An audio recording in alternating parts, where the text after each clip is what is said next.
Anybody with even the remotest knowledge of Irish history has heard of the term Bloody Sunday, which referring to two infamous incidents in the 20th century, in Derry in 1972 and in Croke Park in 1920, both atrocities carried out by the English Crown. But there was a much earlier Bloody Sunday that most people don't know about. It happened centuries before and the English weren't involved. On 11/17, on the 5th of August, the men of Breifne rode into Kells and massacred all in the church here in Kells. It was an incident which would have repercussions throughout Ireland and would change the course of our history. The O'Rourkes had risen to power in Breifne from about the middle of the 10th century onwards. The founding father of the dynasty was Aede O'Rourke, known throughout the countryside for his battle rage and the harm and plunder he did all the way around Ireland, including Meath here. After Fergal, his sons and grandsons and great-grandsons became the kings of Connacht under the Bruin dynasty, descendants of Niall of the Nine Hostages' half-brother Brian. And by 1102, they'd become the most powerful family in Connacht. As the O'Rourke star was on the rise in Connacht, the traditional leaders of Ireland were in decline. The Northern and Southern O'Neill had ruled Ireland for over 500 years without challenge, and they had a very, very strong relationship with Kells, going all the way back to the time of St. Patrick, when St. Patrick blessed the two sons of Niall of Nine Hostages, who would lead these Northern and Southern O'Neill for the centuries to come. In fact, most of the senior members of the Columban Church and the Irish Church throughout that time were actually members of the O'Neill clan. Columcille himself was an O'Neill, as was his biographer O'Donnell. When St. Columcille was granted this land for the monastery in Kells in 550, the leading Southern O'Neill dynasty at the time here was Diarmaid O'Carroll, and it was his two sons who would go on to rule Meath for the next 5 centuries as well. The Aede O'Rourke in East Meath and the Clan Coleman in West Meath. And the important thing was that Kells sat right in the middle of these two kingdoms, and the Aede O'Rourke lived right along the Blackwater for several hundred years. With the power of the O'Neill dynasty, the monastery in Kells flourished and became one of, if not the most important, townlands in Ireland. By the 11th century, art such as the Book of Kells, the Crozier of Kells, the Cumdoch of St. Columcille, and many other manuscripts and beautiful artefacts were created here, and it was a draw to all, native and foreigner alike.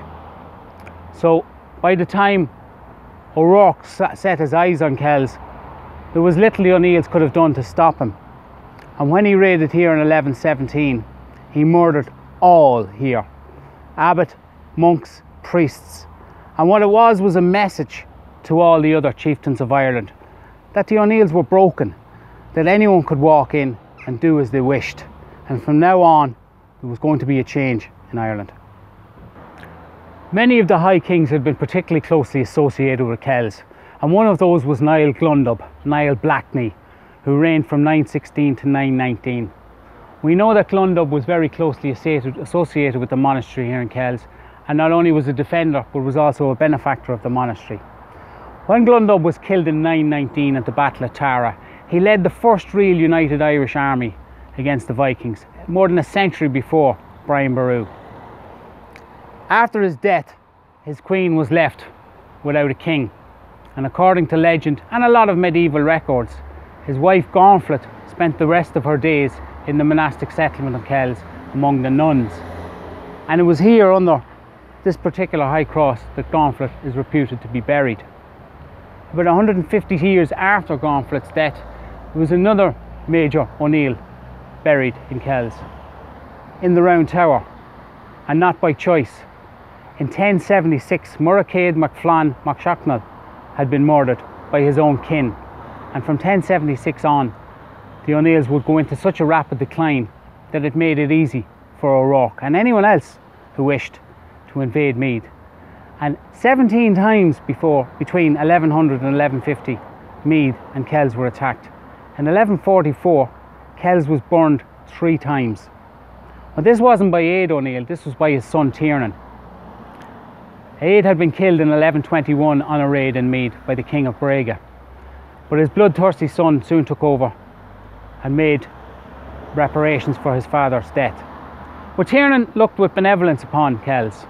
He needed a leading church for his family, and Kells looked to be it for him. The Breifne O'Rourkes had taken North Meath, and in fact the whole of Meath had been shared between the O'Connors of Connacht and the O'Rourkes of Breifne and their cousins, the kings of the Argyll in Monaghan. There was only one man who wasn't particularly happy with this, and that was Diarmuid MacMurrough, the King of Leinster, who'd been left out of proceedings, something he wasn't particularly happy about. One of the problems between Tiernan O'Rourke and Diarmuid MacMurrough was that MacMurrough had stolen his wife away decades earlier. Now, many say stolen away or kidnapped, but Tiernan's wife didn't want to return. And so we get a picture of a Tiernan O'Rourke who wasn't particularly happy, not just with Diarmuid MacMurrough, but with anyone. MacMurrough, as King of Leinster, was seen as a scourge by most of the chieftains and senior rulers in Ireland. By the mid-1160s, Tiernan O'Rourke and Rory O'Connor, who is now the High King, managed with several other chieftains to defeat MacMurrough and expel him from Ireland. This had not a good effect, because MacMurrough went straight to England and sought support from the King of England at the time, the Norman King Henry II. And in 1169 he was returned to Ireland with a full Norman force. During that period, and before 1169, after the raid in 1117, the authority at Kells had gone into serious decline. After the repeated raids here, no one trusted the security the O'Neills offered. And in the mid-1120s, the head of the Columban Church, that title moved from Kells to Derry and was never to return. The most senior synod ever held in Ireland was in 1152, when all the great senior church members of Ireland, plus representatives from Rome, met here in Kells to discuss and reorganise the church in Ireland. And 4 main bishoprics were organised: Cashel, Galway, Dublin and Armagh. And this meant the monastic power of Kells was broken forever. No more would it be seen as a leading light in the Irish church, and it began to decline into a more parishional role. By the time MacMurrough landed with his Normans, Ireland was in chaos, with a small number of Normans arriving on Wexford and Waterford quickly made their way up to Dublin without any real resistance. MacMurrough, and his special relationship with Tiernan O'Rourke, ordered Strongbow to march as far north as Kells and destroy all related to Kells and the surrounding hinterland. The monastery of Kells, the monastery of Delane, the monastery of Gerley and the monastery of Castlekiernan were all burned in 1170, and this brought the final closure to the power of the monastic church in Kells. But a lot more was to change after the Norman arrival. By 1178, the Norman Lord of Meath, Hugh de Lacy, had built high walls around Kells. He had built a castle in the centre of the town, and he had finished off Tiernan O'Rourke and his dynasty. After 1176 meeting Tiernan on the hill of Ward for a parley, the 2 men walked up, but only one walked down.